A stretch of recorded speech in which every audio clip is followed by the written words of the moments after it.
Adit. Halo, nama aku Cici. Nama saya Resti. Noval Hadid Salutfi.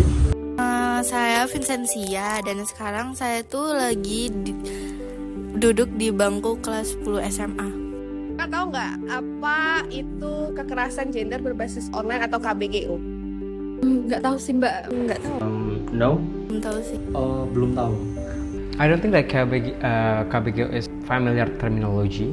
GBU ini kekerasan gender berbasis online. Salah satu bentuk kekerasan seksual berbasis online yang kakak ketahui itu apa? Mungkin kekerasan seksual yang saya tahu itu grooming ya. Penyebaran video-video porno? Some stalking and rude comment and inappropriate comment on social media. Well, I guess there are lots of them. Probably sexual jokes and mostly happens in social media. Mungkin melakukan pelecehan lewat chat ya, media sosial.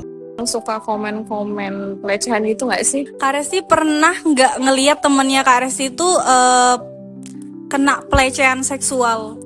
Yang online itu? Iya. Pernah sih. Sering atau bagaimana Kak? Nggak sering sih, cuma beberapa kali aja gitu. Jauh ini belum pernah. I don't think so. Kalau aku sendiri sih Mbak ya, itu nggak pernah Mbak, nggak pernah tahu. I've never been sexually harassed online, but actually I found that probably someone on my circle faced that kind of problem. Kira-kira kalau misalnya menemukan hal tersebut, tindakan apa yang kakak lakukan? Yang jelas mengumpulkan bukti terus melaporkan ke pihak berwajib ya pasti. Oke. I don't really know, but it's supposed that we are supposed to report them, right? I don't even know to whom we should report. Pernah ngelihat nggak temennya atau siapa? Iya pernah. Waktu itu aku nyaranin dia buat ngelaporin ke orang tuanya. Nah nanti itu bisa ditindaklanjutin sama mereka. Sebagai siswa ya ini mungkin bisa dilaporkan ke orang dewasa yang terpercaya kayak guru gitu deh. Cara mencegahnya itu aku tuh selalu menjaga informasi pribadiku. Kayak akun Instagram itu di private, terus juga nggak mudah untuk kenal sama orang yang baru dikenal gitu. I do hope that a higher ups like the governments could really educate or could really make a safer boundaries for us so we will easily prevent. Mungkin bisa dimulai dari kalau berteman di media sosial itu diberi batasan ya, atau bisa mengunci atau tahulah privasi kita sampai sebatas mana untuk bisa dilihat oleh orang lain. Social media is a useful media for the spread of reproductive health information. The spread of inappropriate reproductive health information will also create a perspective for people to commit online sexual violence. Online gender-based violence or OGBV is a form of violence carried out through social media or the internet. OGBV is intended to attack gender or sexuality that disrupts the victim. The National Commission on Violence Against Women's annual report states that there has been an increase in the number of OGBV cases, namely 510 cases throughout 2020. Dominated by psychological violence of 49% or 491 cases, then sexual violence of 479 cases or 48%, and economic violence of 2% or 22 cases. According to the Institute of Development Studies, between 16 to 58% of women have experienced gender-based violence supported by technology. The Economist Intelligence Unit found that 38% of women have personal experience with online violence and 85% of women who spend time online have witnessed digital violence against other women. In fact, 395 of them have experienced multiple online gender-based violence in the form of threats of sexual violence, bullying, surveys, and receiving emails against physical violence. In achieving the SDGs 5 agenda to attain gender equality and empower women, cross-sectoral efforts are needed to address the issues of online gender-based violence in Indonesia. There is a need for societal empathy towards victims of online gender-based violence rather than labeling and blaming them.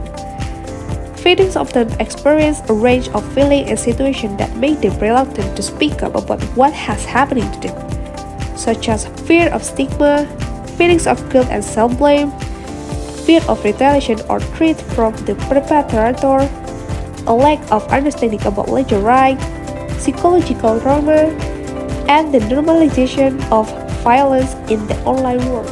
There is a need for decisive government action against online gender-based violence. Currently, cases of online gender-based violence, including revenge porn and sexual harassment, are increasingly rampant in Indonesia.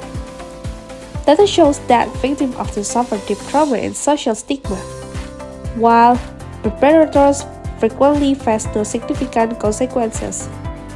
This situation threatens the safety and well-being of both women and men in the digital space. Support the victim of online gender-based violence is still very minimal. The government needs to provide psychological, legal, and protective service for victims, as well as ensure that legal processes are swift and fair. Assistance for victims must be provided. Healing from trauma inflicted by perpetrators is a victim's right to be able to lead a normal life as they deserve. There are 160 million social media users, with the most popular platforms being YouTube, WhatsApp, and Facebook. The largest number of users are aged 18 until 24, who are vulnerable to online gender-based violence (OGBV) practices.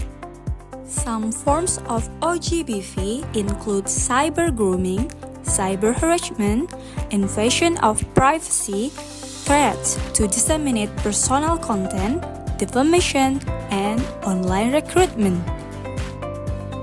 Causes of OGBV include: first, lack of literacy about cybersecurity and privacy.